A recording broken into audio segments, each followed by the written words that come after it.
Hello students, आज हम एक नया टॉपिक पढ़ रहे हैं। इस टॉपिक में हम लोग जो अपरिमेय संख्या हैं उनको अपरिमेय सिद्ध करना सीखेंगे। जैसे √2, √3 इन सब संख्याओं को अपरिमेय किस प्रकार से आप सिद्ध कर सकते हैं वो हम सीखेंगे।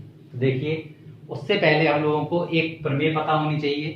प्रमेय यह है, यदि p कोई अभाज्य संख्या है, हमें एक अभाज्य संख्या लेनी है, और यदि p किसी संख्या के वर्ग को विभाजित करता है, मतलब a वर्ग को विभाजित करता है, तो p a को भी विभाजित करेगा।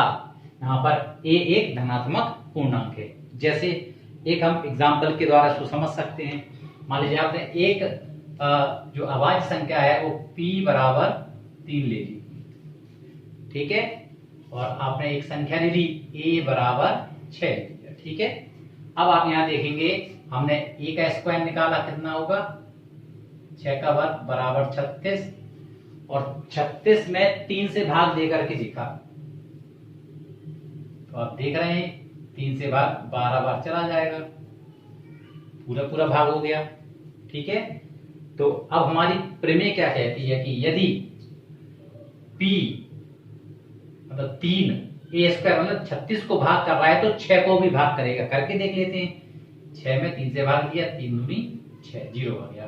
तो आप लोग देख रहे हैं कि यदि p कोई अभाज्य संख्या है और p a स्क्वायर को विभाजित करता है तो p a को भी विभाजित करेगा, जो कि यहाँ देख रहे हैं। अब मान लीजिए हमने एक अभाज्य संख्या नहीं ली, मान लो हमने p बराबर 4 ले लिया या 4 ले लिया। अब और b और जो a बराबर हमने 6 ही रखा। अब देखिए, इसका वर्ग किया, a स्क्वायर बराबर 36, 4 से 36 में भाग दिया, 4 9 36, 4 a वर्ग को विभाजित कर रहा है भाई। अब 4 से हमने 6 में भाग देके देखा, तो आप देखेंगे कि यहाँ पर रिमाइंडर 2 आ रहा है, यहाँ पर शेषफल बच रहा है, मतलब ये 4 36 को विभाजित नहीं कर पा रहा है। तो इससे हमारी ये प्रमेय सिद्ध हो जाएगी। अब कुछ लोग कहेंगे सर 6 ले लीजिए, 6 भी एक भाज्य संख्या है, और 6 36 को भी भाग करता है, और 6 को भी भाग करता है। तो हम लोग यहाँ पर अभाज्य संख्या की जो है वो प्रॉपर्टी को पढ़ रहे हैं कि अभाज्य संख्या अगर है तो ऐसा हमेशा होगा, और यदि अभाज्य संख्या नहीं होगी तो हो भी सकता है और नहीं भी हो सकता है। इसलिए हम लोग यहाँ पर अभाज्य संख्या की एक प्रॉपर्टी को पढ़ रहे हैं। तो अब हमारे पास समझ में आ गया होगा कि यदि p एक कोई अभाज्य संख्या है और p a स्क्वायर को डिवाइड कर रहा है या विभाजित करता है तो p a को भी विभाजित करेगा, ठीक है। तो इस प्रॉपर्टी को हम लोग उपयोग करेंगे अपने बहुत सारे प्रश्नों के जो अब मतलब संख्याएं दी होंगी उनको अपरिमेय सिद्ध करने के लिए हम इसका उपयोग करेंगे। तो अब देखिए, जैसे एक एग्जांपल हम लोग ले लेते हैं, हमें सिद्ध करना है। जैसे प्रश्न आ गया हमारे पास कि सिद्ध कीजिए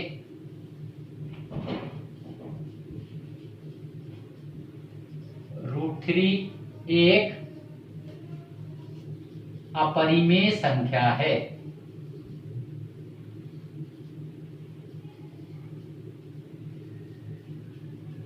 तो इसको सिद्ध करने के एक तरीका तो ये है, अगर हम √3 का मान जो भाग विधि है जिसके द्वारा वर्गमूल ज्ञात किया जाता है उससे करते चले जाएं और दशमलव के 7-8 अंकों तक निकालें, और फिर बोल देंगे कि ये ना तो क्या कर रहा है, रिपीट कर रहा है, और ना ही ये खत्म हो रहा है, इसलिए ये क्या होगा, हमारा एक अपरिमेय संख्या है। मगर कक्षा 10 में है हम लोग, तो कक्षा 10 में हम लोगों को जो मेथड है उसको बोलते हैं कॉन्ट्राडिक्शन मेथड, और हिंदी में कहते हैं इसको विरोधोक्ति द्वारा उत्पत्ति। क्या बोलेंगे इसको, विरोधोक्ति द्वारा उत्पत्ति। तो अब ये जो यह कॉन्ट्राडिक्शन मेथड, तो जो कॉन्ट्राडिक्शन मेथड है, इस मेथड के द्वारा आप किस प्रकार से वेरीफाई कर सकते हैं कि √3 एक अपरिमेय संख्या है, ठीक है। 3 का वर्गमूल एक अपरिमेय संख्या है। तो विरोधोक्ति क्या होती है, पहले इस मेथड को हम लोग समझ लेते हैं। जैसे विरोधोक्ति का मतलब होता है, जैसे अगर मैं आपसे कहूं कि आप पूरब दिशा से आ रहे हैं तो उसका विरोध उत्तर क्या होगा, आप पश्चिम दिशा से आ रहे हैं। तो अब इस मेथड का यूज करके आप कैसे कर सकते हैं कि कोई जो √3 का परिमेय, तो पहले हम लोग विरोधोक्ति द्वारा जो उत्पत्ति है उसको सीखते हैं। ठीक है, मान लीजिए मैं आपसे कहूं कि सूरज पूरब से निकलता है। मैंने क्या बोला कि सूरज पूरब से निकलता है, इसको सिद्ध कीजिए। आपने कहा ठीक है भाई, करके दिखाते हैं। तो अब विरोधोक्ति द्वारा कैसे करेंगे, ठीक है। मान लीजिए अगर हम यहां पर अपनी चारों दिशाएं बना दें, ईस्ट, वेस्ट, नॉर्थ, साउथ, ठीक है। तो अब हमारे पास क्या हो गया, पूरब, पश्चिम, उत्तर और दक्षिण, ठीक है। सूरज यहां से निकलता है, हम सबको पता है, मगर हमें सिद्ध करना है विरोधोक्ति द्वारा कि सूरज पूरब से निकलता है भाई। तो इसको कैसे करेंगे, तो अब क्या होगा, हमने 3 लोग ले लिए मान लो, ठीक है, और हमें क्या वेरीफाई करना है कि ये पूरब से ही निकलता है और किसी दिशा से नहीं निकलता है। तो आपने क्या किया, 3 लोगों को लिया, एक बच्चे को नॉर्थ डायरेक्शन में मुंह करके खड़ा कर दिया, एक बच्चे को वेस्ट डायरेक्शन में, एक बच्चे को साउथ डायरेक्शन में, तीनों दिशाओं में बच्चों को खड़ा कर दिया। आपने बोला कि भाई सूरज पूरब से नहीं निकलता है, तो जब पूरब से नहीं निकलता है तो किसी और दिशा से निकलेगा। आपने इन चारों दिशाओं मतलब 3 दिशाओं में व्यक्ति को खड़ा कर दिया, और सुबह बिल्कुल 5 बजे उठ करके जब सूरज निकलने वाला होता है। अब आप खड़े हो गए इधर, सूरज निकला, आपने तीनों लोगों से पूछा कि भाई क्या सूरज निकला इस दिशा से, इस दिशा से, इस दिशा से? उन्होंने कहते भाई नहीं निकला, नहीं निकला, नहीं निकला। मतलब जब इन तीन दिशाओं से नहीं निकला है तो इसका मतलब सूरज पूरब से ही निकलता है। तो इस प्रकार हम जो विरोधोक्ति द्वारा उत्पत्ति वो कर सकते हैं, कॉन्ट्राडिक्शन मेथड के द्वारा जो उत्पत्ति उसको हम लोग कर सकते हैं। तो सिद्ध कर दिया ना हमने कि सूरज पूरब से निकलता है। तो यही चीज हमें यहाँ पर करनी है, विरोधोक्ति द्वारा कैसे करेंगे देखिए। तो √3 एक अपरिमेय संख्या है, इसको वेरीफाई करने के लिए आप क्या करेंगे, अपरिमेय सिद्ध करना है, हम क्या मानेंगे, परिमेय है, क्योंकि अपरिमेय का उल्टा परिमेय होता है, ठीक है। तो आप लिखेंगे माना कि वर्गमूल 3 एक परिमेय संख्या है।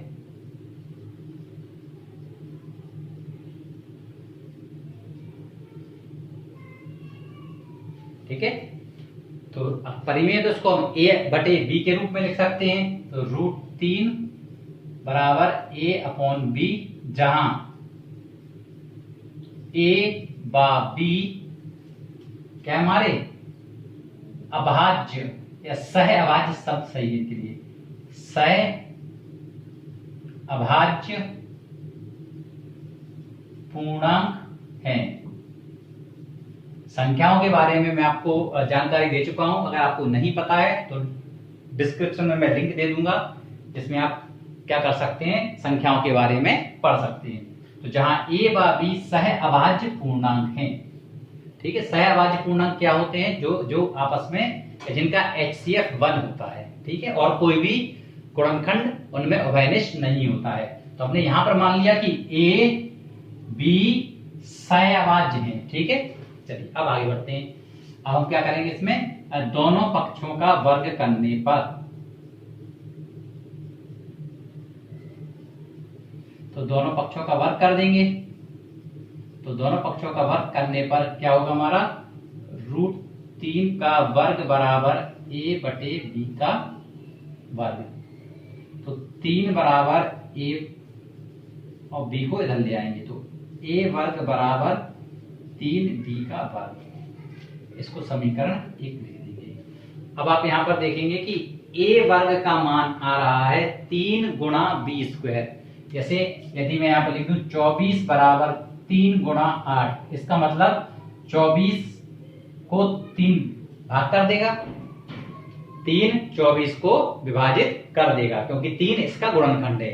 तो यहां पर भी आप देख रहे हैं ए स्क्वायर बराबर 3 गुणा बी स्क्वायर आ रहा, मतलब 3 ए स्क्वायर को विभाजित करता है। तो हम यहां पर लिख देंगे, ये इंगित करता है कि 3 ए स्क्वायर को विभाजित करता है।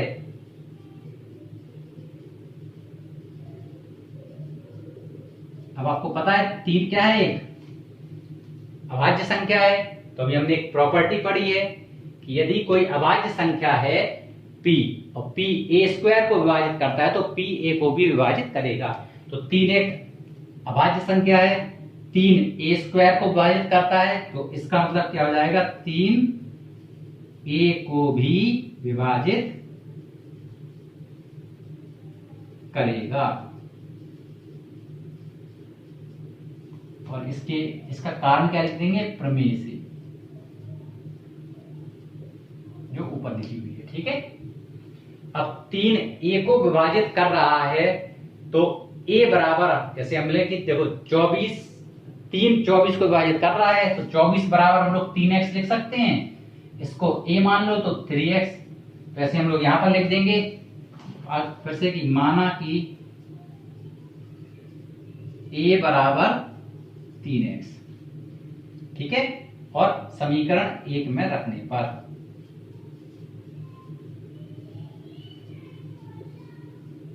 तो समीकरण 1 में रख दीजिए। तो a में 1 में रखेंगे तो क्या होगा, 3x का वर्ग बराबर 3b का वर्ग, 9x वर्ग बराबर 3b का वर्ग, 3 से तो b वर्ग बराबर 9x वर्ग बटे 3, 3 3 9 कट जाएगा, 3x स्क्वायर। तो अब आपके पास आ गया कि b स्क्वायर बराबर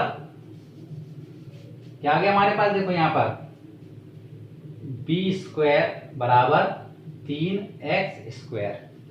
ठीक है, अब इसका मतलब क्या हो गया, 3 b स्क्वायर को विभाजित कर रहा है,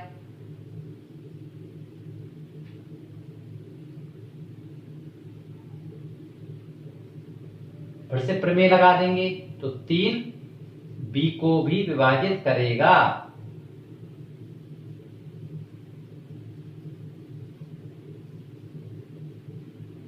अब आप यहां पर देखिए क्या आ गया हमारे पास, 3 a को विभाजित कर रहा है और 3 b को विभाजित कर रहा है, जबकि हमने क्या माना था ना कि a और b सहभाज्य, मतलब इनमें कोई भी उभयनिष्ठ गुणनखंड नहीं है। तो अब हम लिखेंगे दिस इंप्लाइज दैट 3 a व b दोनों को विभाजित कर रहा है। ठीक है, 3 a व b दोनों को विभाजित कर रहा है। तो दिस इंप्लाइज दैट 3 a व b का उभयनिष्ठ गुणनखंड है। ठीक है, 3 a व b का उभयनिष्ठ गुणनखंड है, परंतु अब क्या हो जाएगा, इससे इस तथ्य का विरोधाभास प्राप्त होता है।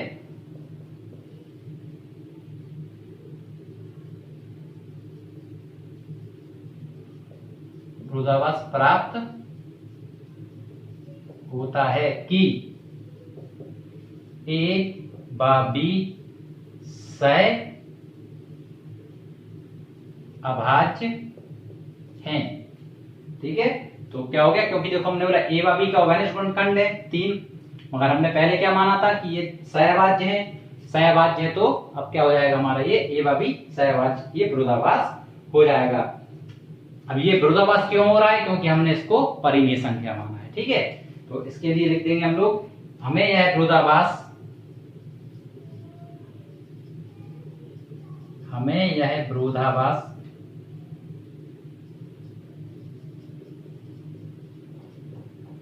अपनी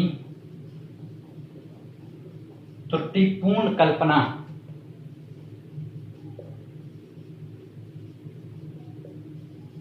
के कारण प्राप्त हुआ।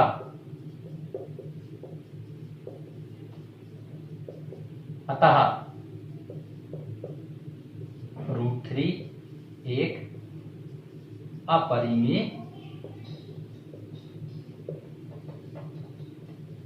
संख्या है। ठीक है, तो इस प्रकार हम इसको सिद्ध कर सकते हैं कि √3 एक अपरिमेय संख्या। इसी प्रकार से यदि हम √5 को सिद्ध करना चाहते हैं कि सिद्ध कीजिए कि √5 एक अपरिमेय संख्या है, आप क्या करेंगे, माना कि √5 एक परिमेय संख्या है, √5 बराबर a/b, जहां a व b सह अभाज्य पूर्णांक है, एज इट इज लिख दोगे। फिर यहाँ आएगा √5 का वर्ग बराबर a वर्ग बटे b वर्ग, तो यह आ जाएगा a वर्ग बराबर 3b का या 5b का वर्ग, तो 5 a² को विभाजित करता है, 5 भी एक अभाज्य संख्या होती है तो 5 a को विभाजित करेगा, a बराबर 5x मान लेंगे, समीकरण 1 में रख देंगे, तो आपका b वर्ग बराबर 5x का वर्ग आ जाएगा। फिर 5b² को 5b को विभाजित करेगा, तो 5a व b दोनों को विभाजित कर रहा है, 5a व b का उभयनिष्ठ गुणनखंड है, मतलब एज इट इज लिख देंगे, केवल जहां पर 3 लिखा है वहां 5 कर देना है। ऐसे √7 को करना है और √11 को करना है, √2 को भी करना है, तो आप ये सारे के सारे संख्याओं को कर सकते हैं। ठीक है, pause the video to note it down and note it.